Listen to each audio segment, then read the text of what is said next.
Okay. Good morning, everyone. Thank you for hopping on to this Export 101 presentation. My name is Angie DeYoung. I'm the International Trade Manager at the Montana Department of Commerce's Export Montana program. So today we're going to go through Export 101 and learn the basics of exporting in 8 very convenient steps. Okay. So this presentation specifically is brought to you by my department, the Montana Department of Commerce, the U.S. Commercial Service, which is a federal partner of ours that helps with international trade issues and support. The Montana District Export Council is a group of about 15 to 17 exporters in the state who advise all of the different international support agencies on what we should do, how we should help Montana companies, what activities we should do. So we really appreciate their support. They also provide some mentoring. So if you have a product that doesn't compete with theirs and you're having some issues, we can have them help you with that. Also, the U.S. Small Business Administration is a partner in this, in that they have some resources available to you, but also that they provide some funding through the STEP grant, which I'll talk about later for my program.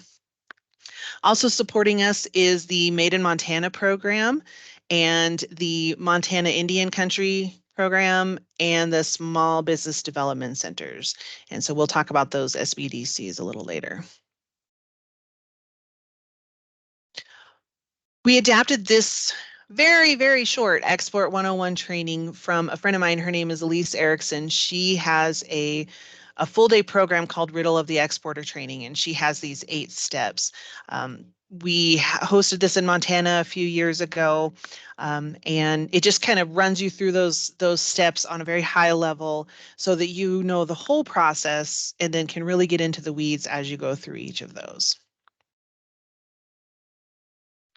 So we're going to go ahead and get started here, determine if exporting is wise for you and for your company.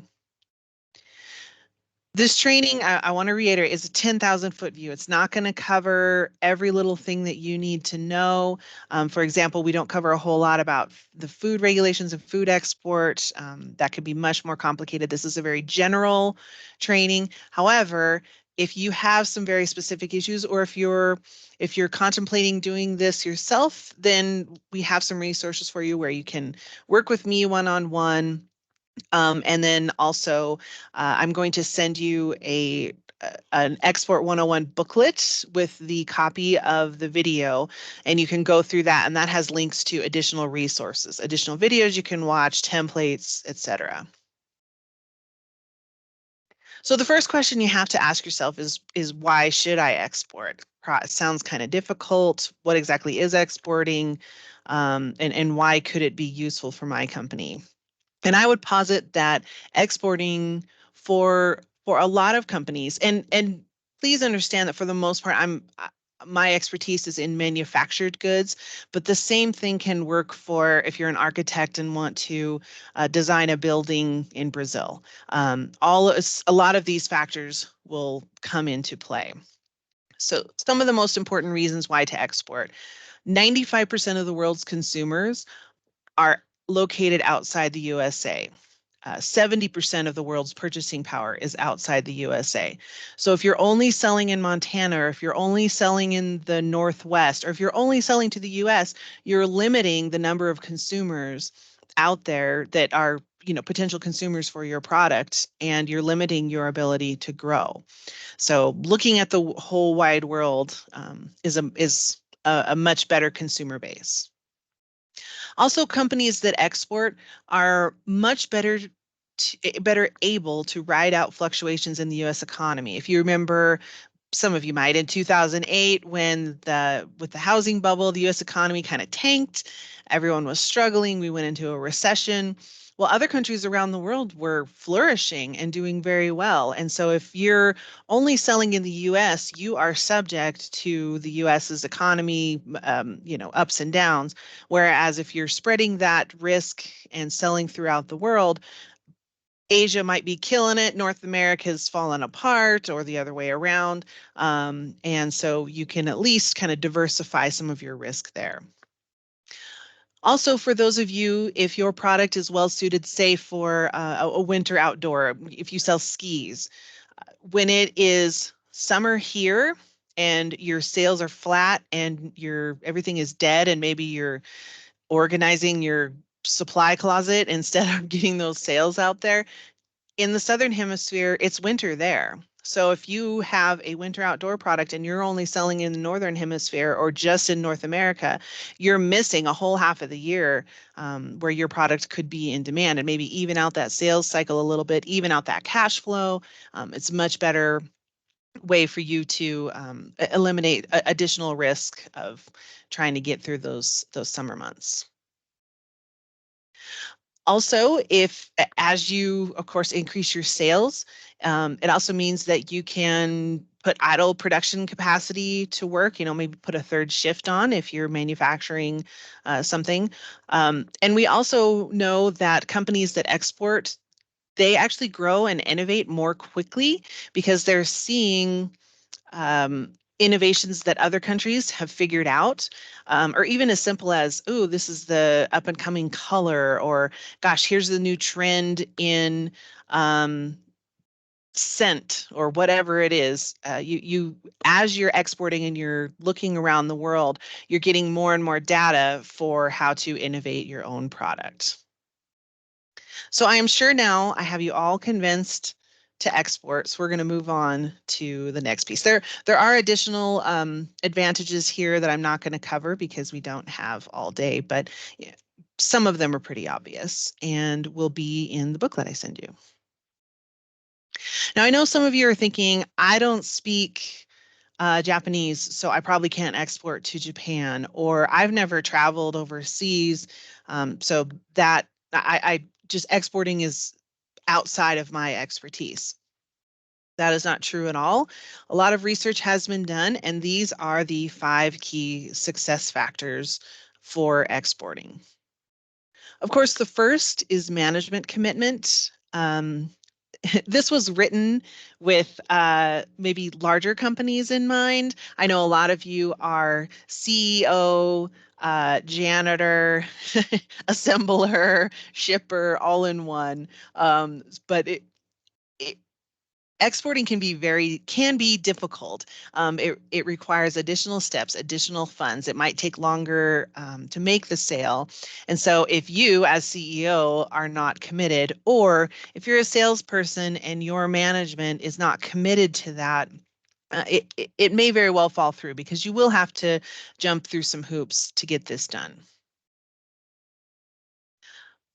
Something you will have to worry about is whether or not your product can be easily copied by foreign competitors.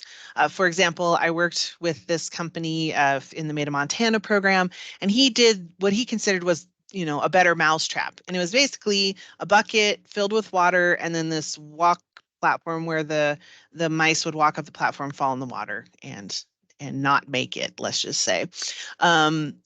That wouldn't be a good candidate for export, because anyone could go buy a bucket and buy a 2x4, make a little thing, and boom.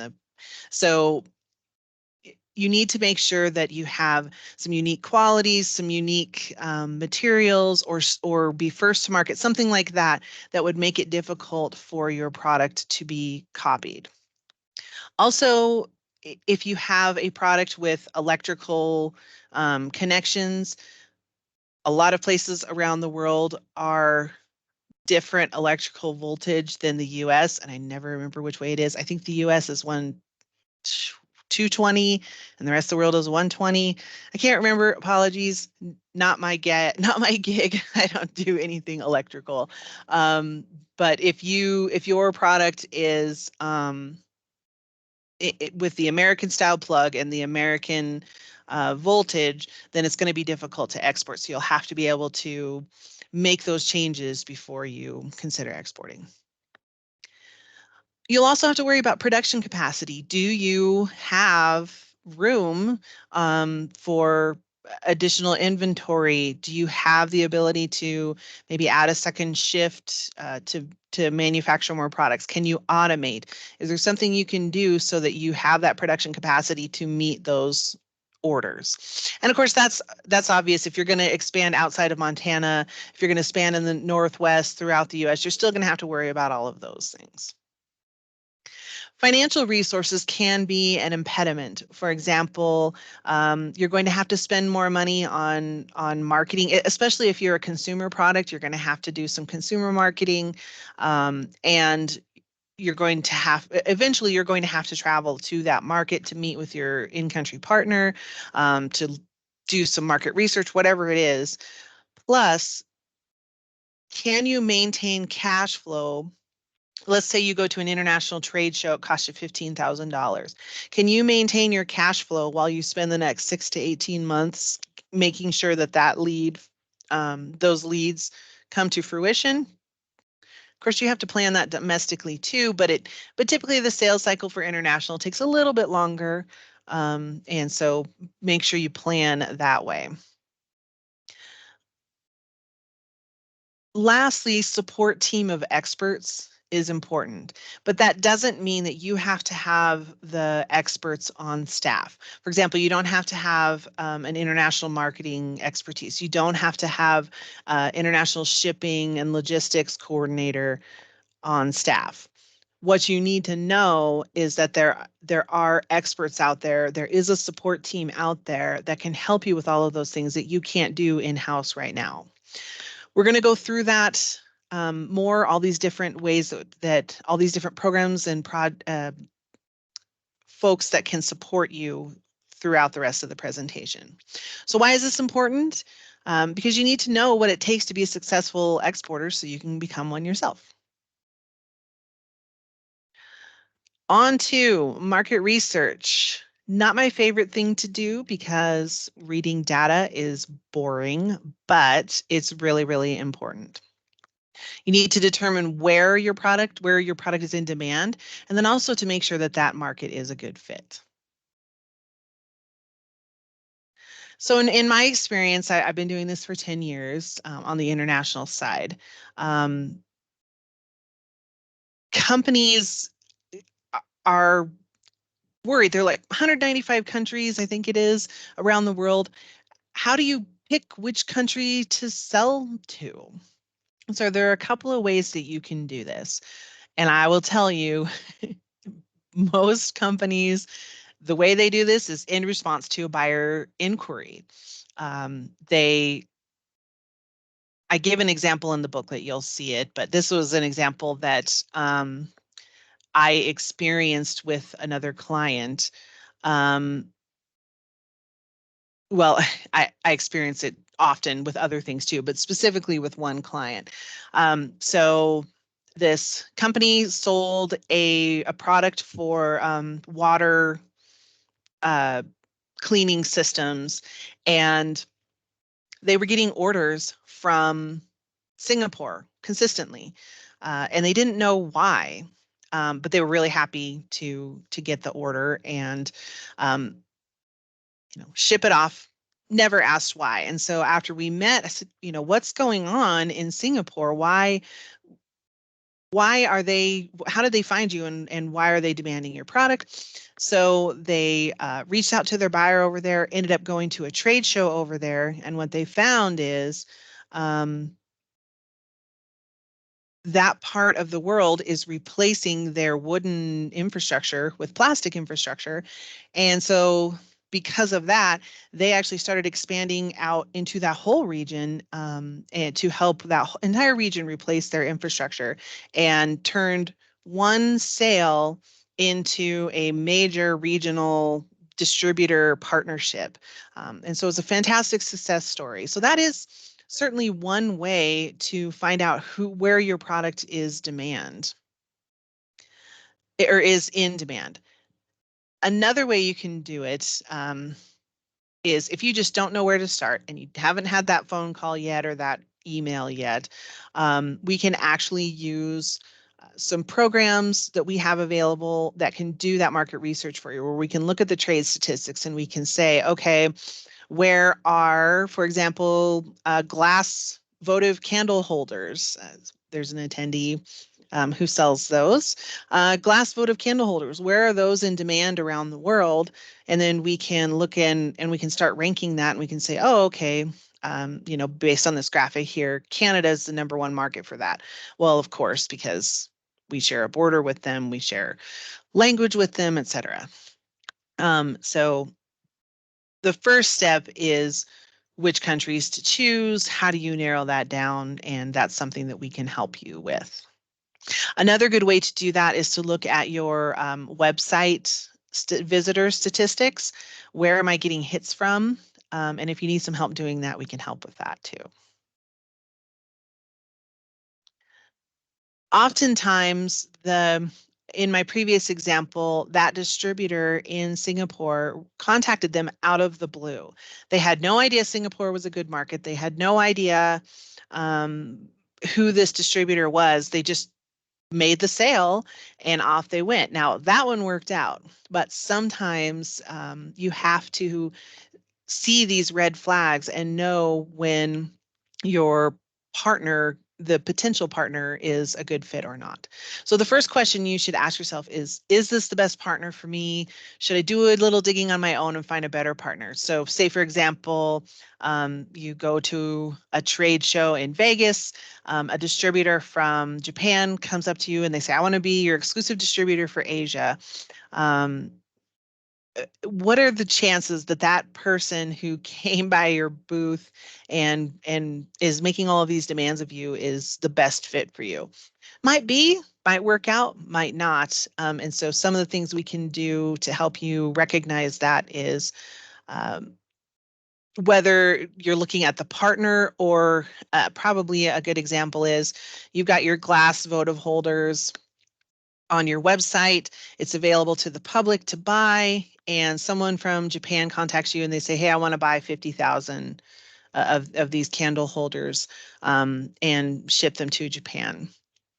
So some of the things that you can do to make sure that that isn't spam or someone trying to scam you is, or to make sure that it is legitimate. Does it sound too good to be true? I just had a client who they had I think it was the potential of $1 million order. And they were like, how did this guy find me? Why do they want this? It sounds too good to be true. So that's your first red flag.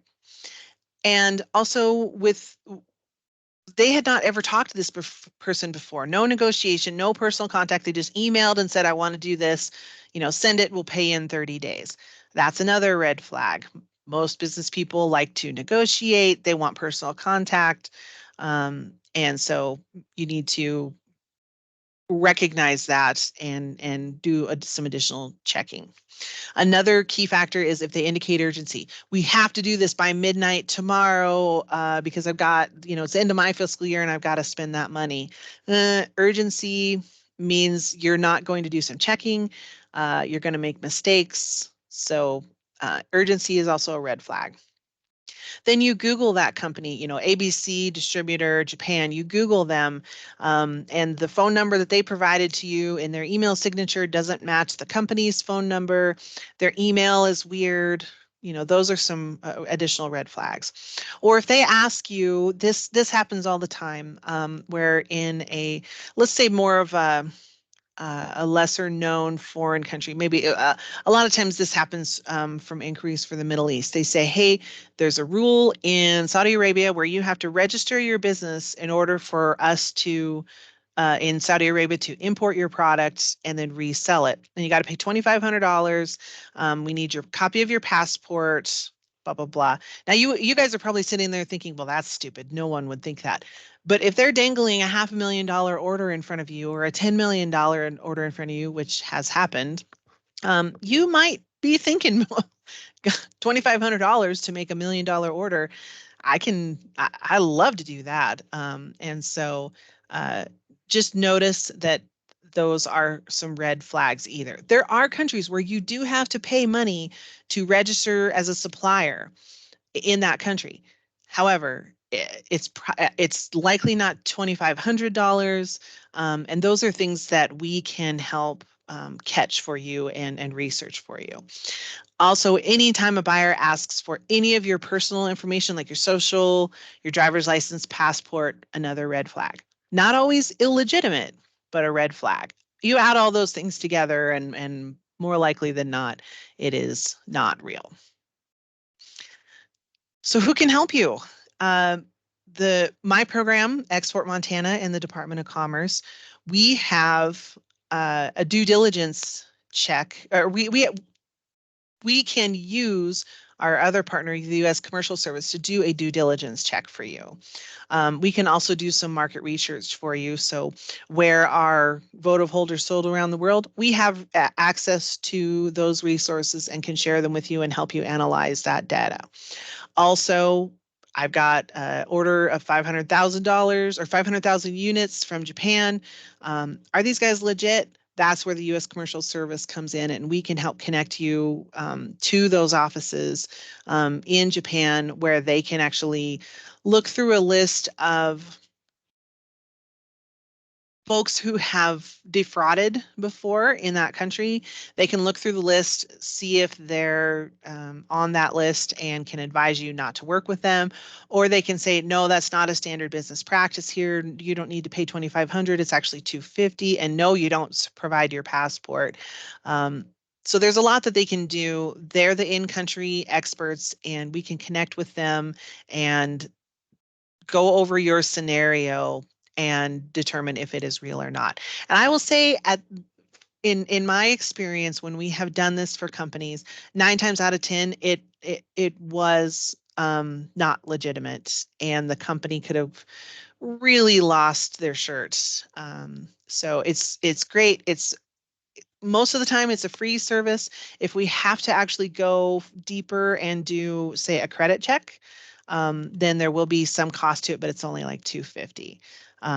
And so please, if you're getting these weird orders, the deposed prince of Nigeria wants to order 500,000 units, just run those by us, and maybe we can help you catch some of those red flags. Let's see. I think I covered why due diligence is important, but I really have had companies not listen to us, sent their passport pictures, sent that $2,500, and then suffer the consequences. So please don't be that company, and let us help you.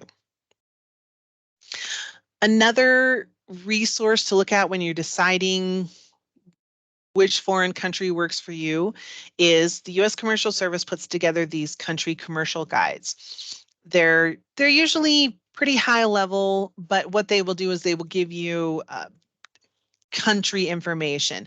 What is it like doing business in that country?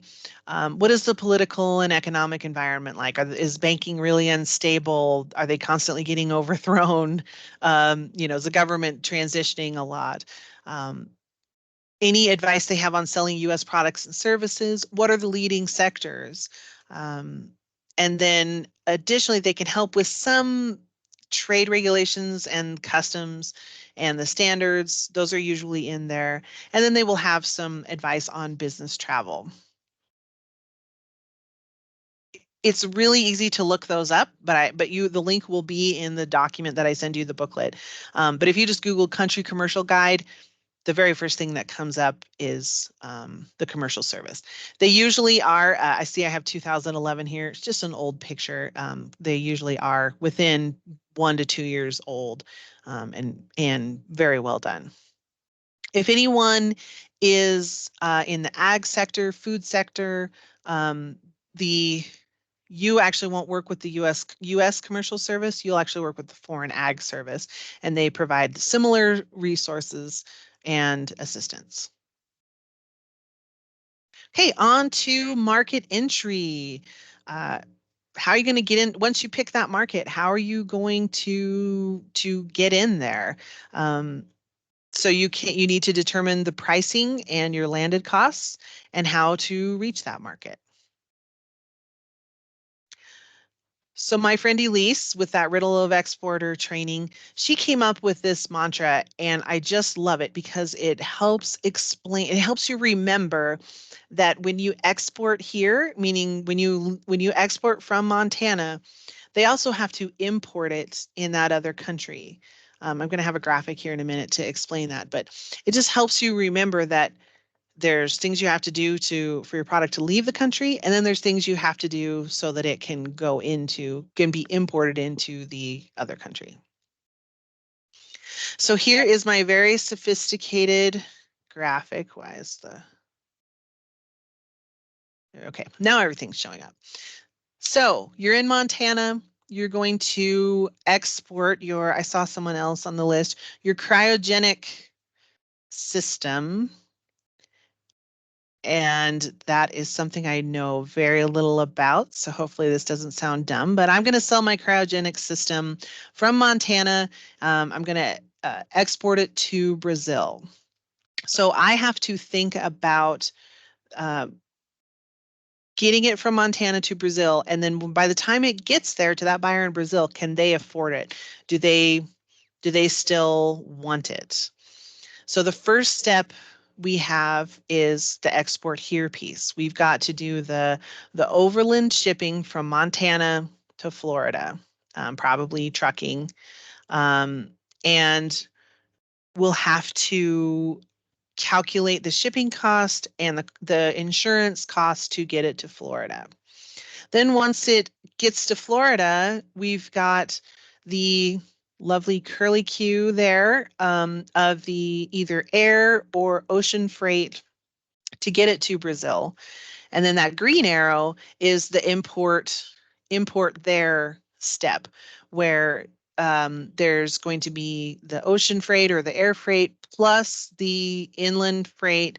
And then once it gets to that point where the red line becomes the green arrow, you're going to have the import duties, possibly country taxes, local taxes, et cetera. And so there's a lot you have to think about to see if your product, once all of that is tacked on, if it's competitive in the market. Now we're going to go to the pricing example where you're actually going to plug in all of those things. I purposely did not take accounting in college because I absolutely hate numbers, but it's important. This looks very complicated, but we're going to break it down into a couple different pieces here. So CIF price is the price of the product plus the insurance and the freight. This is you getting it from Montana to Florida. So you've got the cost of the product plus the freight. And then we add in here the overseas freight, which is probably, air or ocean carriage. And then of course you're going to have to insure it in case something happens. So once it does that little red curly Q, when it gets to that point, here's the price. And you can see what's that, about $1,400 to get it there. Now we're going to calculate the landed cost, which means that green arrow piece where it's landed in Sao Paulo, and then it has to be shipped inland to get to your buyer. So you'll have an import duty, possibly warehousing fees, handling charges, custom fees, any bank costs, et cetera, boom. So we went from a price of $12,000 to now that would be the cost to the end user, unless we're going to move to the next step here is if you are selling a retail product, for example, if you're exporting a huge pallet load of glass candle holders, then you're going to have to take that landed cost, add your distributor markup, add your retailer markup, possibly exchange rate here, local taxes that they'll have to pay. And now your $12,000 pallet of glass votive candle holders is now a $30,000 pallet. And so when you break that up into each individual votive, will the consumer pay that, almost triple the cost, 2.5 times the cost of what is paid in the US for that product? Perhaps. If you make a cryogenic system, and of course you only have to go here to the landed cost, possibly through the distributor markup if you've got a local distributor. Are they going to pay that? Well, if there's no other cryogenic system, or if yours is the best or it's unique, they probably will. So those are things you have to think about when you start looking at other markets, because if your product is too expensive, then you'll have done all of this work to get it over there and it won't sell, or you've done all this work to market to that country and they just couldn't possibly afford your cryogenic system. You do have a lot of different options, which is why it's hard to talk about how to price and how to ship, because it depends on what you're selling and how you want to get it into that market. You could do direct sales. So I've got a package of 5 glass votive candle holders. I'm going to just sell them to Marge, who's buying them in Canada. I'm just going to ship kind of these one-offs. I'm going to do this e-commerce direct sales through my website. You still have to worry about it crossing the border. Is it going to get to her? How am I going to ship? You still have to worry about all of those things. But you don't have to worry about, finding a local partner because you're just selling it direct. If you've got, if you're going to do larger shipments, if you want to not just do those one-off sales to Marge, but you actually want to maybe sell pallet loads, or if you've got a really expensive product like a cryogenic system, that people aren't just going to buy that off of your website. And so you might have to have a local sales rep or a local agent who's there in country to go around and make sales visits for you. You might want to get a local distributor, where if you're going to sell glass votive holders in Canada, wouldn't it be better to sell 1,000 of them on a pallet? You have one shipment, one invoice, one payment, and you get it over there, and then that distributor gets it out to the people who the individual end users who are going to buy it, versus having to do that 1,000 times myself. Or if I've got my cryogenic system, I at least need somebody on the other end who's going to take control of it once it gets in country and get it to the end buyer. I didn't see anyone on the list who is a technology specific firm, but just in case, if you have developed a technology or a software, it may very well be that you're not going to sell widgets into that country, but you can license people in that country to use that technology or software. You just have to be really careful. Whoever you ship to, you have to be really careful to make sure that they're not a bad guy, or to a country that you're not allowed to ship to. But you definitely need to know your options. If you're selling glass candle holders, you don't have to just sell one at a time throughout the world. You can look at getting a distributor and only having one sale for 1,000 different touch points. So those are your options. Now, you probably are trying to figure out, how from here in Montana do I find a distributor or an international sales rep in another country? And before the internet, which probably a lot of you on the call didn't ever have to deal with that, but a lot more difficult before the internet. But now there's a lot of resources in place to help find those partners in country. We have, through our U.S. Commercial Service, we have an international partner search. This is where basically how this works is you say, I think selling my product to, let's just say, Japan. Selling my product to Japan makes a lot of sense. They really like cryogenic systems for quantum computing. They're the biggest country for that. So we want to find an international partner, perhaps let's just say a sales rep in country. And so what we would do is my program, Export Montana, would connect you through the U.S. Commercial Service to the embassy, to the trade officer there in the embassy in Tokyo. We would all meet with them, and you would explain your product to them, demo it, tell them what kind of partner you're looking for. Well, this is sold into colleges and universities, so I would like a sales rep who regularly goes around there to these research entities. That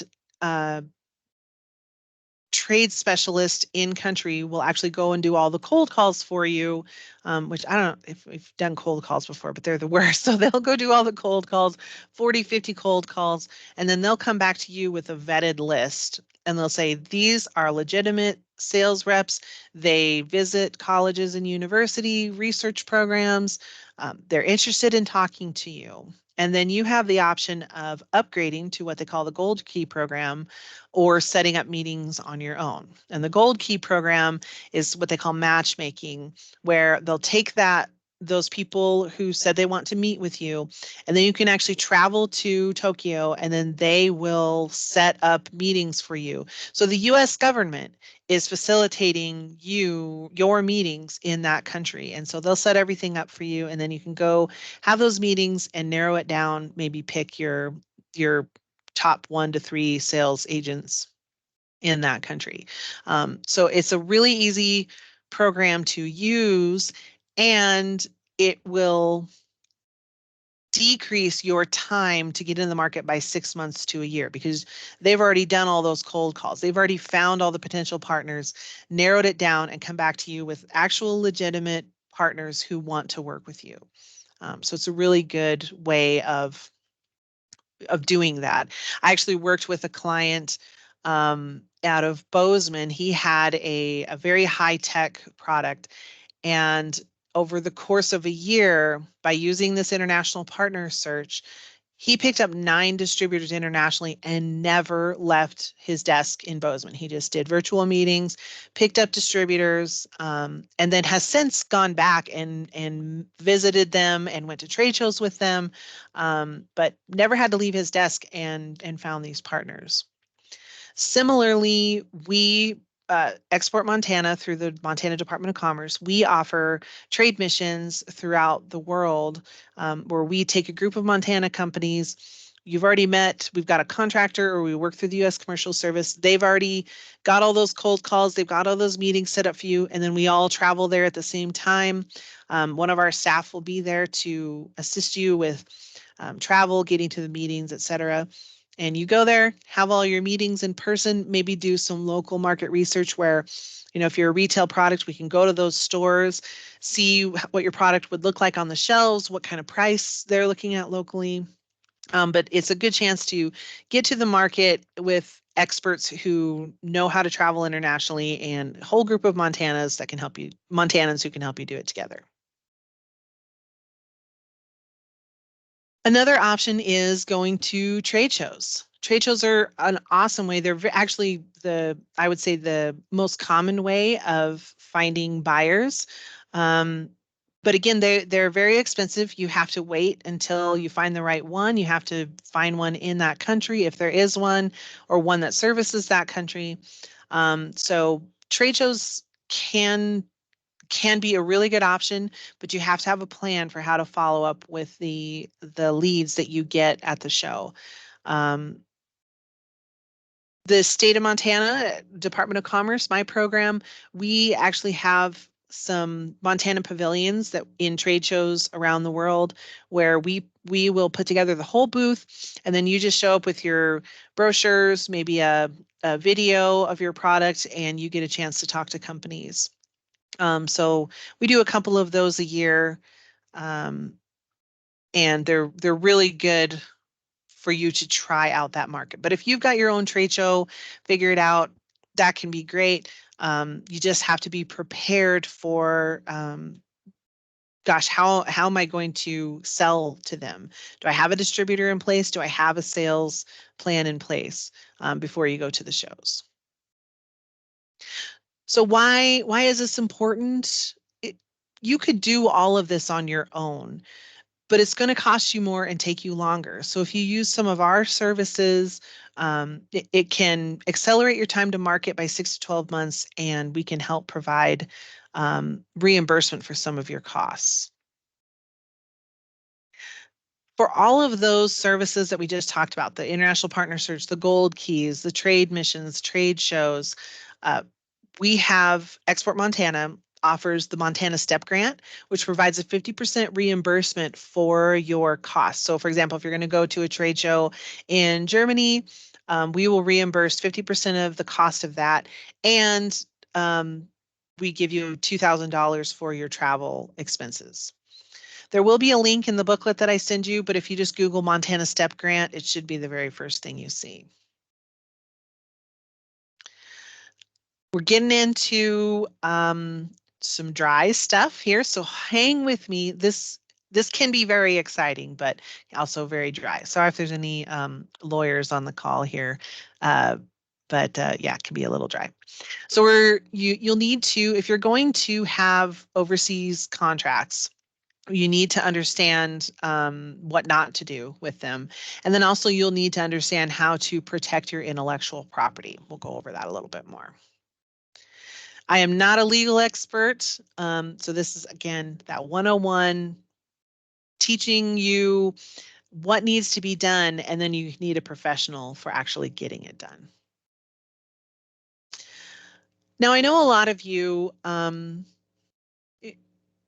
as far as exporting will go, the most you're going to do with exporting is I'm going to offer that people from other countries can buy my product on my website and I just ship it to them.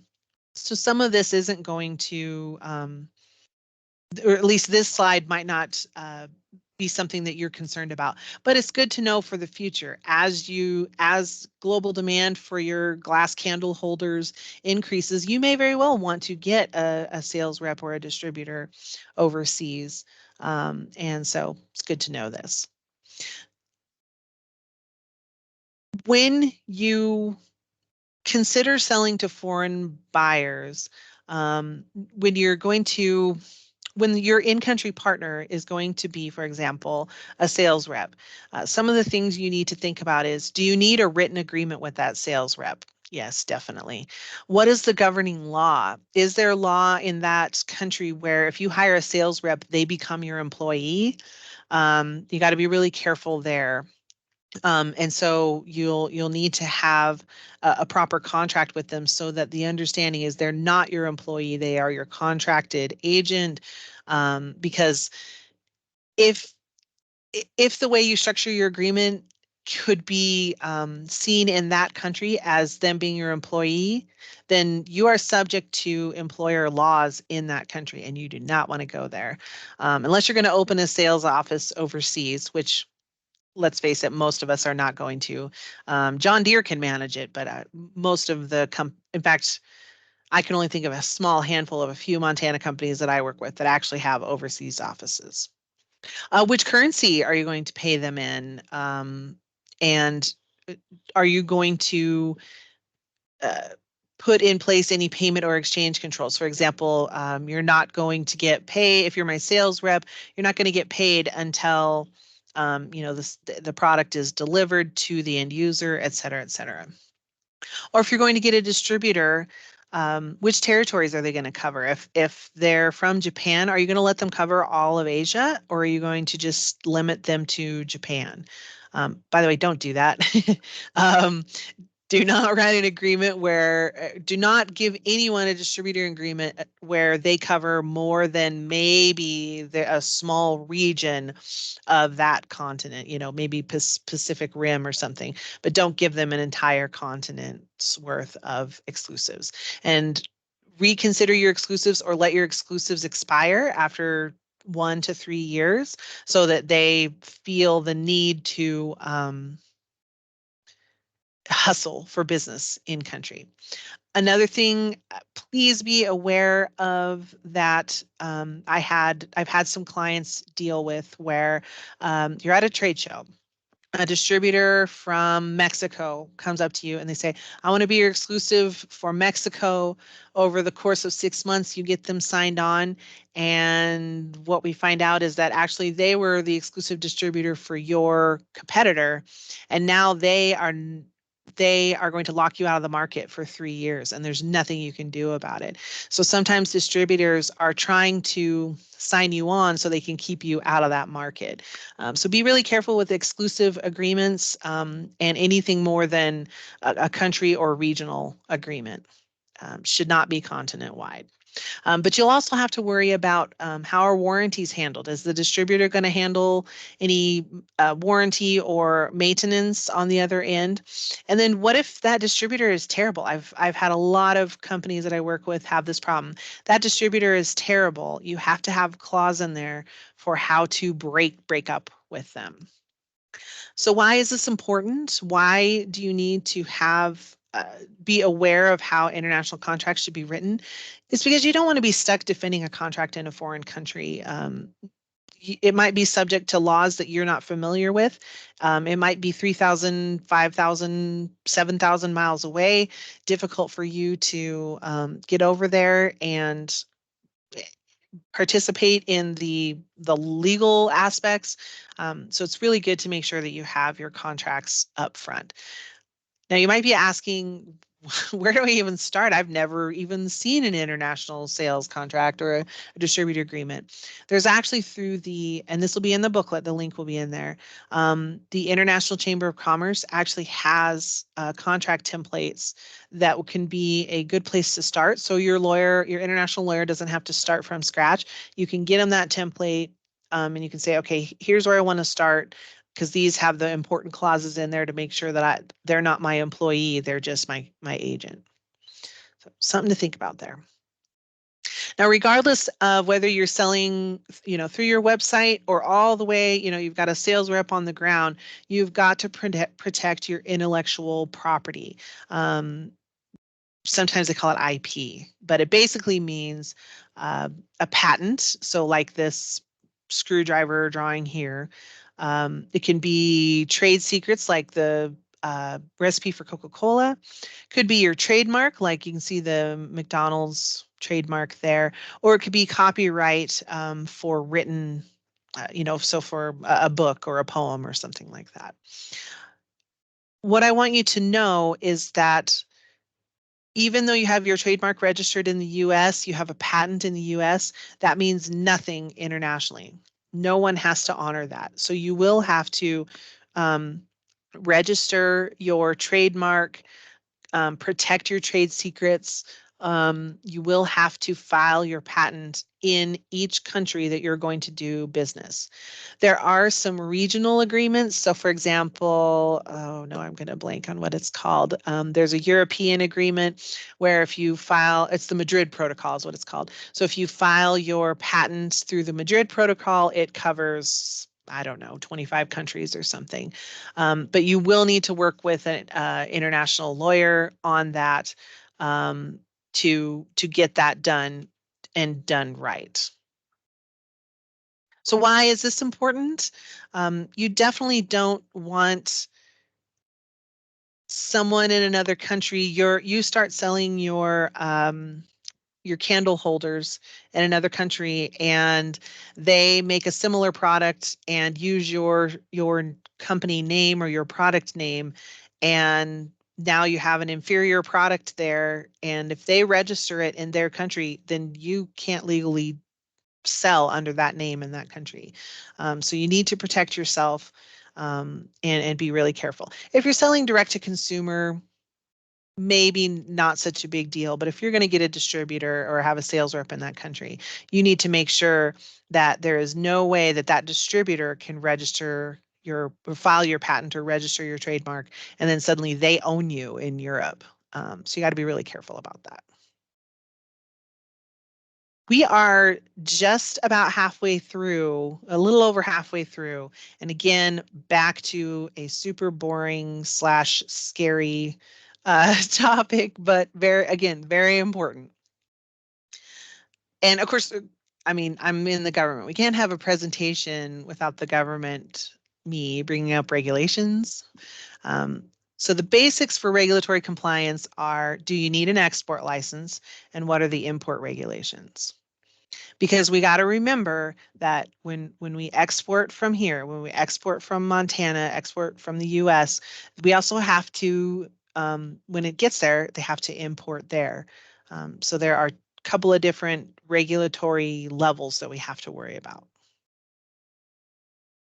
The first questions you need to ask yourself when it comes to export licensing is, what are you exporting and how will it be used? Unless you are exporting defense items like guns, ammo, body armor, etc., your product is likely going to fall under the Export Administration Regulations, or the EAR. The goal of the EAR is to protect the security of the U.S. By preventing the unauthorized export of controlled items. So you don't want to sell something that gets in the hand and have it get in the hands of a bad guy and have it used to be hurt other American citizens or other people around the world. It's important for you to understand, to know what is controlled, because if you fail to get a license when required and you're caught, you can lose the right to export that product outside the US, or to export ever again, and you could have fines and sometimes even jail time. Not to scare you, there's good news. Don't get too worried, but if you're exporting glass candle holders, I mean, could a terrorist use that as a bomb or to detonate a bomb or something like that? Or could it be put to nefarious use? Probably not. So that's good news. But hey, if you're exporting a cryogenic system for quantum computing, could the bad guys get a hold of that and turn it into something that could hurt other people? Maybe. I don't know anything about that, but it sounds like something that would be in a Bond movie that the bad guys could get a hold of. So again, what are you exporting? Is that controlled? How will it be used on the other end? Is that controlled? So there's some questions we would have to answer. The other questions are, where are you exporting to and who are you exporting to? Obviously, with the different entities in the USA that are there to protect our country and our citizens, they're going to make sure that you're not selling something that can hurt people or to countries that are enemies. So you definitely, I mean, everybody knows you can't export to a known terrorist in Iran, and of course you wouldn't want to. So here's some ways that you can figure that out and make sure that you're not doing that. If you Google the term export lists to check, I'm serious, that's the term. You're going to come up with the consolidated screening list. There will be a link in that booklet too. You're going to come up with the consolidated screening list. So like the Department of State, Department of Treasury, Pentagon, etc., they all have lists of who they consider the bad guys, who we cannot export to. And they also control the list of what countries we can't export to. And so what you're going to do is, in this consolidated screening list, if you Google that term, that'll get you there too. You're going to enter in everything you know about the buyer. And then you're going to run that through there, and it will come back and it'll say, you're trying to export to Cuba? No, we can't do that. We have sanctions against Cuba or to Russia. Or I don't know who the big bad guys are these days, but from my day, I remember, Osama bin Laden. Like, you type in, I'm selling my glass votive candles to Osama bin Laden, you put the name in there, they're going to say, no, he's a terrorist, can't sell to him. Um, I uh, I heard this horror story, and I'm going to tell you this horror story because it will help explain just how crafty these guys can be. So there was a client, I think they're not my client, but out of Tennessee, and they made these amazing titanium tennis rackets. And they got a humongous order from this buyer out of Canada. And I think it was 500,000 units. Now, when they looked into it, they were like, why is this? This isn't a sports equipment distributor.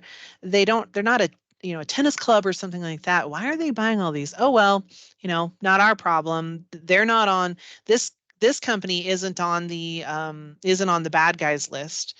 Um, and so they ship these titanium tennis rackets to them. Well, turns out what was happening is that company was a front for a terrorist organization. They sold the tennis rackets to this terrorist organization. They melted them down, and whatever nefarious uses titanium is for, I should figure that out before I tell this story again. But they melted down the titanium, used it for some sort of nefarious purpose. And then that poor company out of Tennessee got in trouble because they didn't catch those red flags. They didn't say, gosh, yeah, why is this distributor buying this? Who are they selling it to? So you've got to ask them, who are they selling it to? Now that's only if, I mean, a tennis racket you wouldn't think could be used as a weapon. But again, those are the things you have to kind of think of. Some of the red flags you can catch with that is, Google the company. Is the address they gave you, is it the same on the internet? Have you found anything weird when you Google their company name?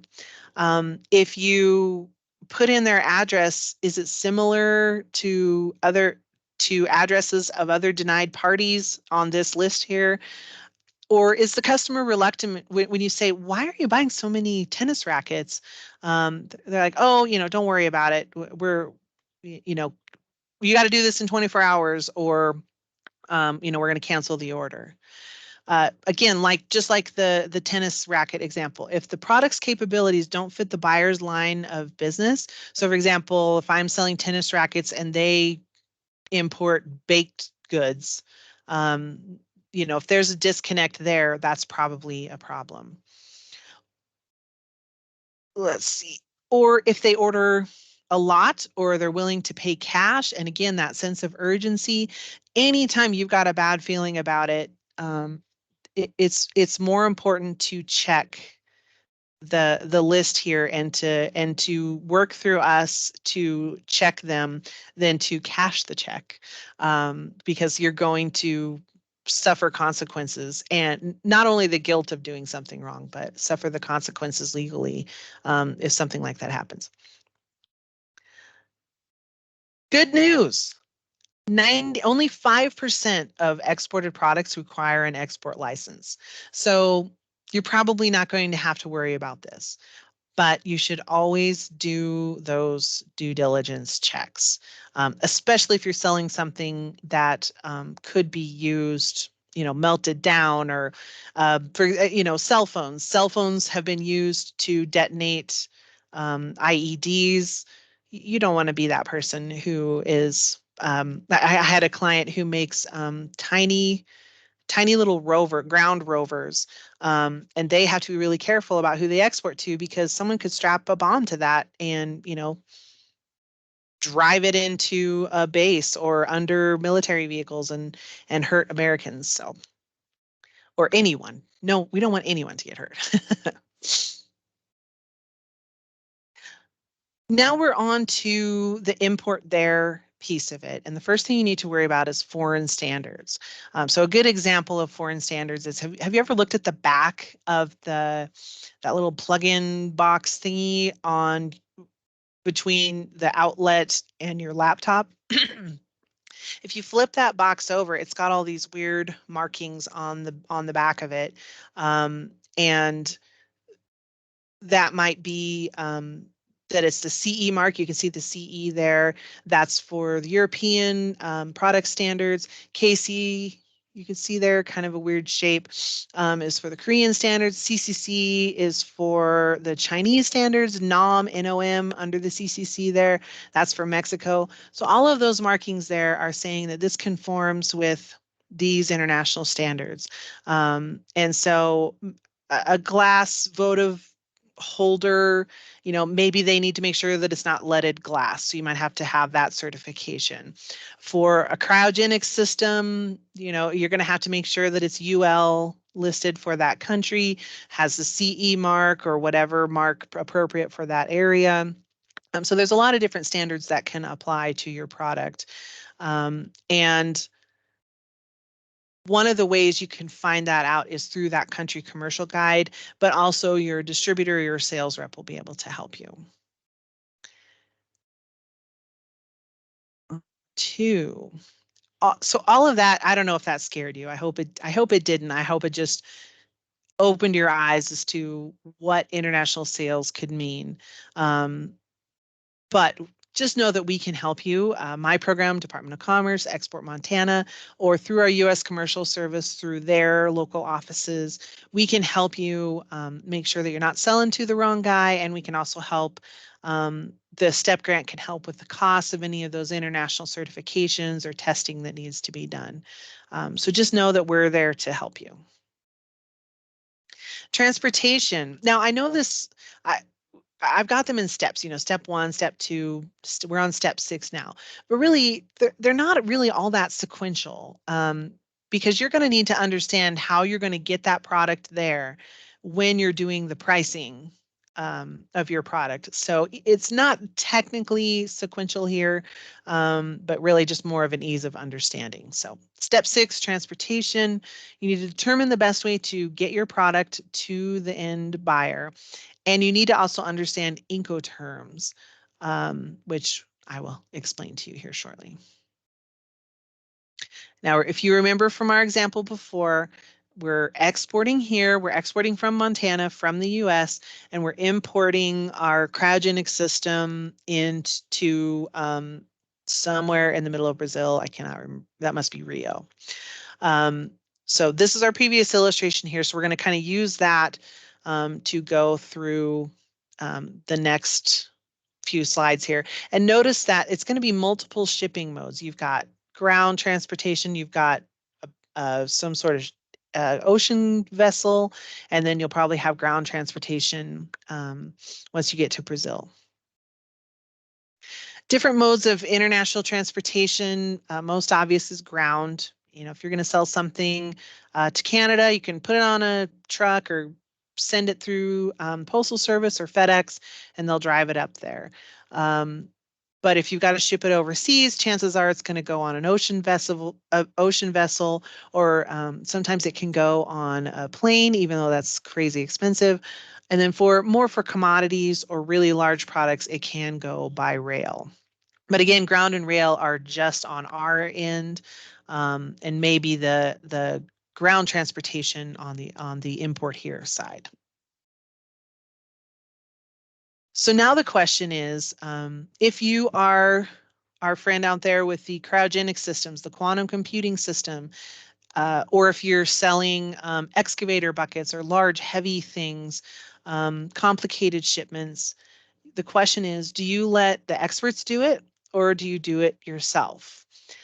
I think you can tell by the representative pictures I put here. My recommendation is you let the experts do it for the complicated, the large shipments. If you don't have somebody on staff to handle all of the paperwork here, I mean, it's just loads and loads and loads. If you don't have somebody on staff to do that, who regularly knows how to coordinate, again, that the Montana to Florida shipment, you could probably do that in-house. But then the ocean shipment or the air shipment and then inbound freight, those can get very complicated and you might not have the contacts for that. So I recommend that you work with an expert. Oftentimes for those smaller shipments, like, one little box of glass votive holders, you could probably ship that. We're gonna cover that next, but you can probably just have the Postal Service or FedEx take care of that. But with our cryogenic systems here, you should work with a freight forwarder, in my opinion. Freight forwarders will help prepare the export documentation for you to file. They'll book the transport from your warehouse clear through to your end user, because they have all the contacts. But they will also what is called consolidate your shipment.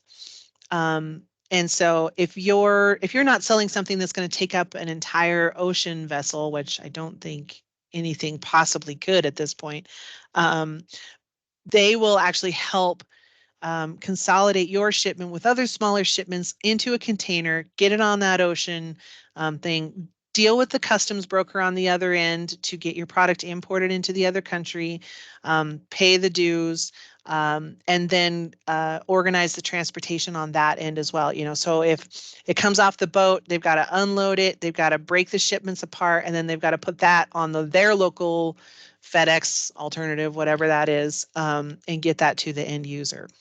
So a freight forwarder will handle all of that, and their fee, trust me, is worth it, because then if there are problems, they will handle it. You do not want to have to figure this out on your own for these large and complicated shipments. For small shipments, we're back to our glass votive holder candle holders here.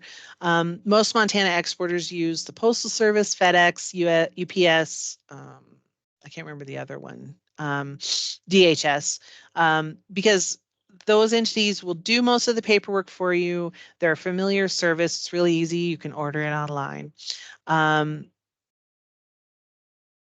Again, if you can work with the experts who do this all the time, you're going to be much better off and not have as much headache or paperwork. Now, this can get a little complicated here, but this is something you're going to need to know. If you're going to sell a pallet load of your candle holders, or if you're going to sell a quantum computing cryogenic system, the way you quote the price to the buyer has to include Incoterms, or you're opening yourself up for problems. So I've got my cryogenic quantum computing system, and let's say for easy math, that's $100,000 system. And the buyer on the other, I met a buyer in Japan. They really want it. They want to buy it. If I quote them $100,000, I have just now opened myself up for all kinds of problems, because I have not said whether I'm paying for shipping. I have not told them whether I'm going to cover the insurance, the duties, and the taxes. So what you need to do is, when you're quoting, is you need to use an Incoterm. So you would say, for example, that's $100,000 FCA Miami. So it has to have the amount, US dollar, make sure you have the amount and the exchange rate, 100,000 US dollars, FCA, which is the Incoterm, which we'll go over here in a minute, and then the point at which you are done taking responsibility for that shipment. So I'm going to use my laser pointer here. Most new exporters and a lot of Montana companies that I work with, they do what is called EXW, EXW here. And that's basically, you can see from this graphic, that means that I, the seller, take zero responsibility or cost for it once it leaves my warehouse, which is represented here by this weird factory. So you're not handling anything past, the buyer has to organize all the transportation and pay all the fees in insurance the entire way to get to them. Now, early on in your relationship with that buyer, and as long as you are inexperienced, then you're probably, and especially if you don't have a freight forwarder, then that's probably the only way you're going to be able to quote to a buyer.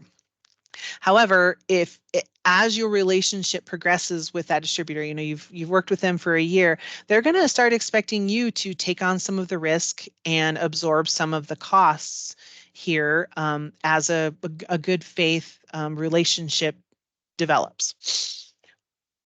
If you only ever quote EXW, you're going to lose sales for for larger buyers, because they're in Japan. They're way over here. They're in Japan. And if they are not a sophisticated buyer, they're not going to know how to uh, do this inland freight from Montana to Florida. And maybe they can do this part, the air freight or the ocean freight, and they definitely can do it from the port in their country. What was the port? Sao Paulo, Brazil. They can do the inland. So as you progress as an exporter, you might want to look at quoting in these other terms like FAS, FCA, FOB. You can look up what all of those mean. But basically, I'm gonna handle and take responsibility for the costs and the liability from my warehouse to Miami. So I'm gonna go through my freight forwarder. I'm gonna have the freight forwarder quote me on the inland freight from Montana to Miami. I'm going to insure it and I'm going to handle all of that. But once it gets there, you as the buyer, you'll need to contract for the ocean carriage and the inland freight. Or you can have your freight forwarder handle all of that, and then you could quote the sea terms here, where you're just getting it to their port in their country, and then they take it from there. I will tell you, most Montana companies live in the E and the F range, from either a lack of knowledge or just not interested in dealing with anything over here. I would say really in America, the only countries that use D are the only companies that use D are those like John Deere, that does this all the time. They have negotiated rates that will cut freight costs, et cetera. And so you're not going to be quoting D. Please don't do that, because that's fraught with errors and mistakes. Stick over here in the E's and the F's, maybe the C's if you've got a very reliable freight forwarder who's going to quote all of that for you. So why is this important? Unless you use Incoterms, there is no agreement on who's going to take on the responsibility and the liability for your product shipment. So make sure when you're doing quotes that those quotes include the Incoterms, and it is the $100,000 US dollars, and then you've got your Incoterms, so FCA, and then you have to have the endpoint. So Miami, I'm going to handle everything from Montana through Miami, and then you buyer, that tells the buyer you got to handle everything after that. There's a whole book on this. It is very complicated. So we can help kind of guide you through that, but there's a lot of resources to help you figure that out. And it's really only necessary if you're going to do kind of large dollar or large quantity orders. Payments and finance. Everybody wants to get paid. Got to get paid. That's what we're doing this for. But you need to understand some payment options and understand the risks associated with them and how to minimize that. We've got about 9 slides left if anyone's really starting to nod off here, which I understand completely. These last things are a little boring. Methods of payments, you need to understand this so that you can limit your risks for when you're quoting. And again, if you're just selling through your website to one person and they're paying ahead of time, probably don't need to worry about this as much. But as you start moving into those, 1,000 candle holders or your cryogenic system, you're going to have to understand these methods of payments. Over here on the left is where you're requiring cash in advance. You, the seller, you have to buyer, you have to pay me 100% up front and then take all the risk that I'm going to ship it to you and that it's going to get to you in good order. Your buyer may very well say, no, no, no, no. I want you to make it, ship it, and get it to me, and then I'll pay you once I've received it. So that's the other end of the spectrum. In the middle here, there are a bunch of different options for ways to sort of share that risk and shoulder some of that burden together as you have a better relationship with that buyer. So it might be that you won't get paid until it you have proof that it gets shipped, or they might have letters of credit involved where you're making sure their bank, the buyer's bank, says, yep, they've got the money in the bank and they'll be able to pay you.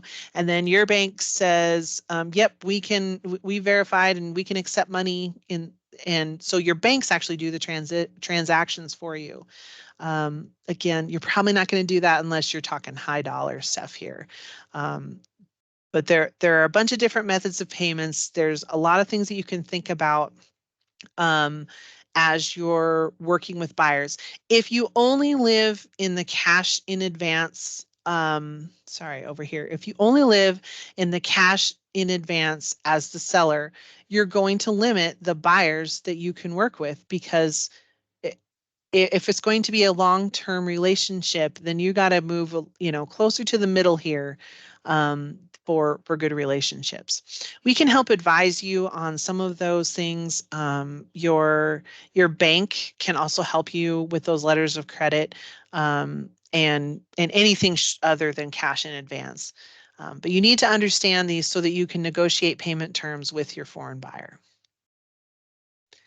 Cash flow. So once you decided how you're going to get paid, you still have to buy the inventory, hire the labor to produce your product. Maybe you need some new equipment, or you need international certification. And then there's going to be a lag time between you spending that money and when you get paid. You're going to have to plan your cash flow accordingly so that you make sure you can do all of those things and still manage that that process of getting paid. You don't want your cash flow to become an issue where you have to have everybody pay cash in advance. Otherwise, you'd have nothing to buy the inventory and to pay the workers with, to get that out to the buyer.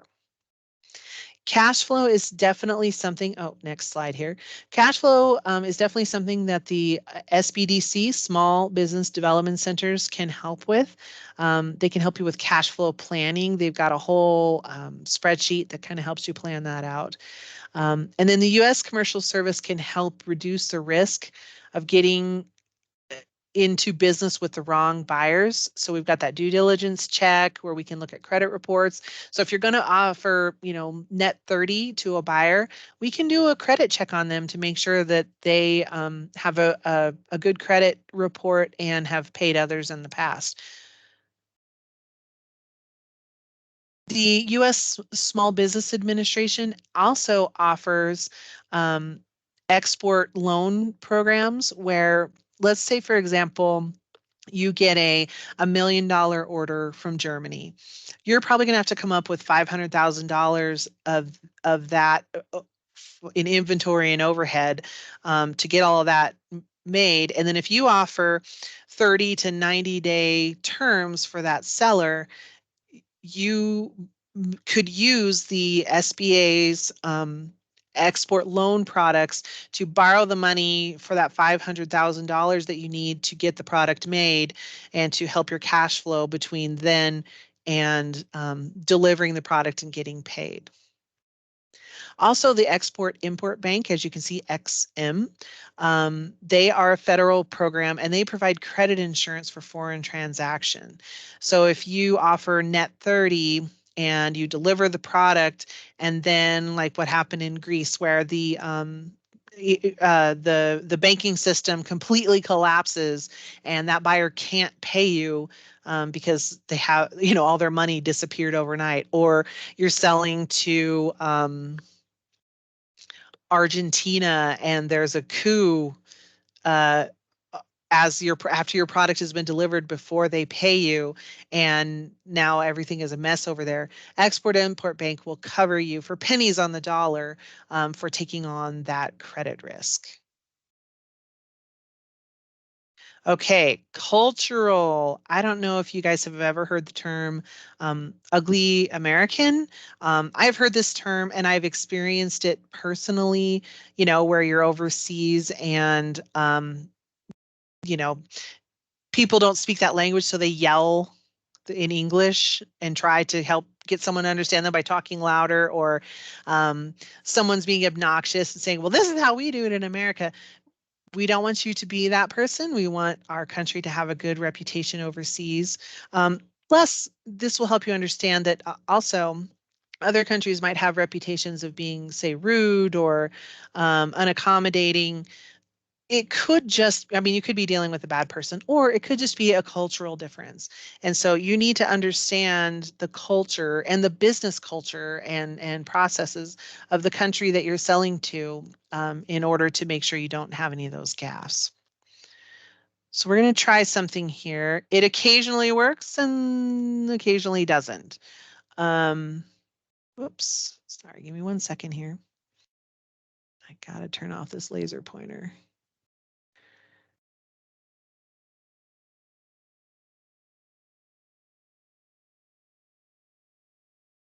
Here we go.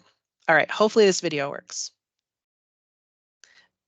Type in the chat if you can't hear it.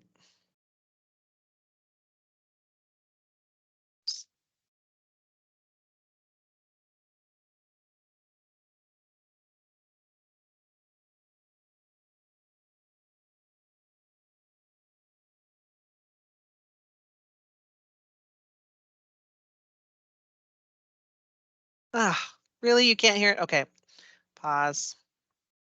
Let's get out of there. And play it on here. Again, type in the chat if you can't hear it. If you can't hear it, I'll put a link in here because it's a really good video.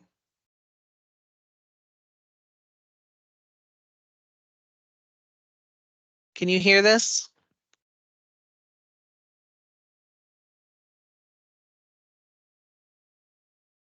Ah, okay. This happened last year too. I'm going to put this in the chat. It's in the booklet too. You got to watch this video. So basically, this poor guy here,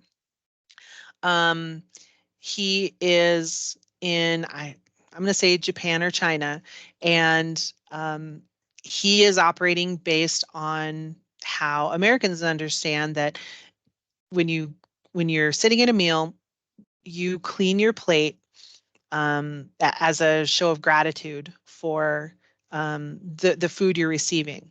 However, in a lot of Asian cultures, if you clean your plate, you're indicating to the host that they haven't fed you enough.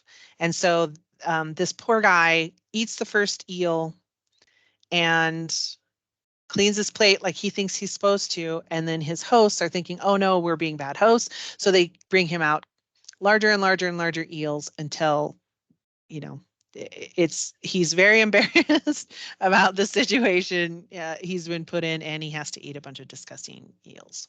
I don't know. Sorry for those of you who like eels. Not my thing.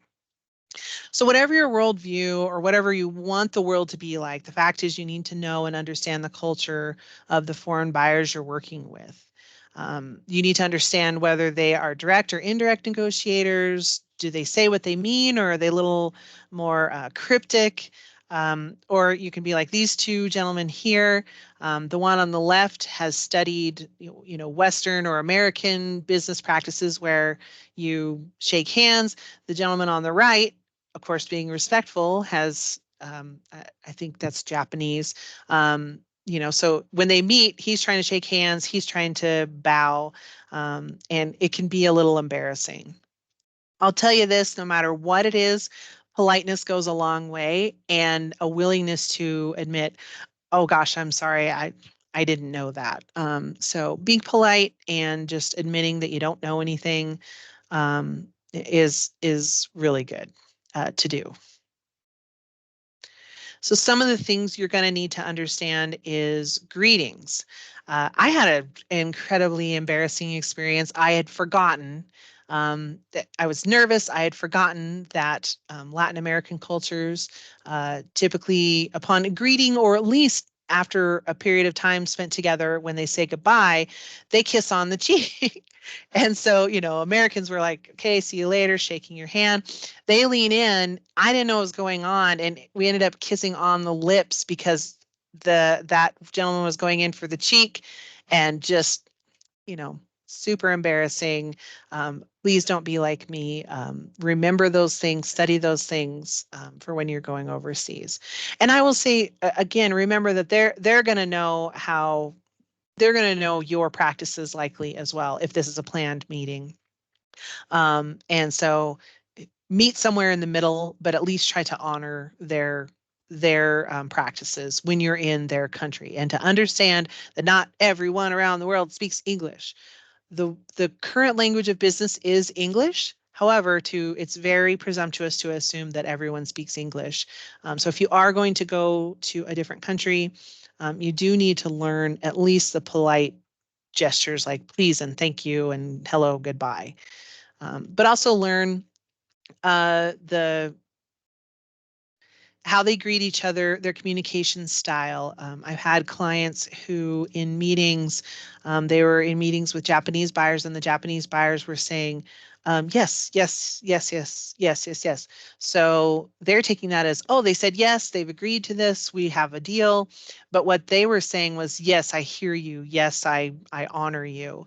And so really confusing and actually led to the deal not going through because on our end upset that well, you already said yes, why are we still negotiating? um, and so you need to study all of these things. There's a link in the book that I'm going to send you that has guides for each country on what to do. I would also learn certain taboos, things you do not discuss. For example, you probably don't want to bring up, say, something in that country's political history that they're not very proud of. Um, kind of stay away from those things unless it's pertinent to the work that you're doing there. Do you need to make small talk? What do you need to dress like? Do you address people by their titles? How do you hand business cards over? Are they going to be on time? Do you need to be on time? Is 10 minutes early still late? And then gift giving. So those are all some things that you can study for when you actually go to that country to make sure that you're not being embarrassed and, again, perpetuating that ridiculous, ugly American stereotype. So we did it. We made it to the end. I think the last thing I want to make sure is that you know that you have these resources to help you. If you remember from the beginning, we talked about one of the most important aspects of being successful in exporting is to have that group of a support system. And right here is your support system. Through me, I can connect you. I can connect you to the U.S. Small Business Administration and get to some of their export loan products. I can connect you with a District Export Council, a DEC member who can mentor you, who's been through it and can help you with it. My program, Department of Commerce, Export Montana, we have the STEP grant, and we can help you limit your risk of trying out these different international marketing services. And then the U.S. Commercial Service has that due diligence and the international partner search. And they have offices in every country in which America can do business around the world. And so we have people on the ground in that country who can help you with anything you need. So you're never alone, and we are there to help you. And we have financing that can help limit your risk and get you to market a lot faster. So now that I've convinced you all to be exporters, I guess you can go on with your day and start with researching which is the best market for you and get back to me with what you need help with. I think there was a question in there. Is there a resource for the most recent changes in requirements to export for the different countries? Again, that's going to be covered most likely in the country commercial guide. And so I would say that is going to be the best resource for that, plus working with the commercial service office in that country. Another question, under payments, you discussed documentary collections. Can you describe this more? I appreciate your faith in me that I can describe that. I am not an expert in this, but documentary collections are they're a step between going full open account, where you offer net 30 payment terms to the buyer. You take on all the risk and pay for everything. And then after 30 days, they pay you after they've received the product, or fully cash in advance, where the buyer has to pay you cash in advance. So the documentary collections are where there's an intermediary, and usually it's your bank. And so it's an agreement that the buyer will pay you when you have provided your bank proof that the product is ready to be shipped, um, and is ready to be shipped. You have everything ready to go.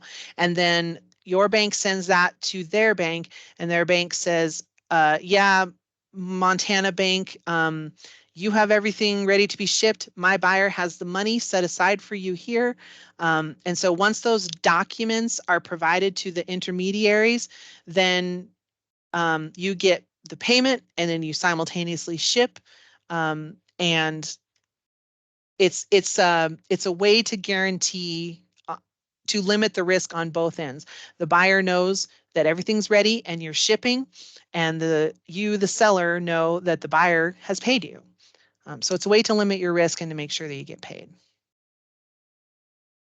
I think that's the best description I can give. Again, I may have been describing letters of credit, but they're similar. They're the similar things. There's an intermediary who's saying, "Yep, proof that they're going to ship it, proof that they're going to pay it," and then that meets in the middle, and it limits your risk on both ends. Any other questions?